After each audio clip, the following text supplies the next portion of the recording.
माछ मार्केट तो आमे माने पळे आइछु आज माछ market chicken market mutton market इने सबु जाको मार्केट बसी तो पनीपरिबा मार्केट भी सबु जाको वेजिटेबल भी बिक्री होचे। फास्ट मुई देखि देली चुंगुडी के टिके नजर पड़ी जाइथिला मोर तो मुई टिके आके टिके देखि देखसी यार काना काना अछि भलटा जदी अछि बोले नेमु बोली कर देखि देली जे मटन झुला हिचे बाकी मटन टिके सब दिन तो खौछु आ नुवा जिनिस टिके खाइबी बोली कर भाबली मुई आर पळे आसली ने कि से दुकान के खा मुई काजी की चुंगुडी टिके आगरु नजर पड़ी जाइथिला ना तो देखि देली जे छोटिया छोटिया माछ भी अछि यार माछ माने तो मुई खाए नै तो नेवी काजे मुई घरे सुना खाए सन्ना तो डबल संडा ही जीवा मोर वाइफ के तो सेति लगी ने सिकी मुई माछ नेनी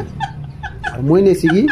चुंगुडी या का नेबी तो तांके ने सिकी मुई कहली जे चुंगुडी टिके मोर लागि बाछि दियो बोली कर चुंगुडी जदी बाछि देबो बोले मके दियो बोली कर तो ठीक अछि मुई चुंगुडी भी बाछि देबी कहले आ मुई गोटे आधा किलो चुंगुडी धरि देली सेने आ चुंगुडी के बाछि मगेली आ बहुत बढ़िया कर से मने भी बाछा बुछि कर देली चुंगुडी के आ बहुत दिन परे एटा चुंगुडी आनली घर के मुई आ काजी की बहुत भल लागसी चुंगुडीटा टिके मके टिके चुंगुडी पसंद मुई तो माछ नै खेना सेति लागि चुंगुडी धरि कर गला बेले ने कि छोटिया छोटिया भेजरा मने देखि देली ओ छोटिया छोटियाटा अछि बाकी काना करबो मुई देखली सुना बाकी नेली नै मके नेबा लगी इच्छा नहीं लगी काजी घरे टमाटर बेसी अच्छे तो आम पळे आसलु गाड़ी पाखे आर गाड़ी रे जेंती नेसिकी चाबी लगे देली नेसिकी विद्या कहला जे मोर संग विद्या अच्छे आर विद्या कहला जे जल्दी जल्दी जिमा मुई भात बसे दिछे बोली तो आम पळे आसला परे देखि देलु जे हमर देश रो फ्यूचर माने एनसीसी रे स्टूडेंट माने तो आम सीधा सीधा पळे आसलु काजी की विद्या भात बसी दिला आर वीडियो भल लागले लाइक गोटे कमेंट गोटे कर।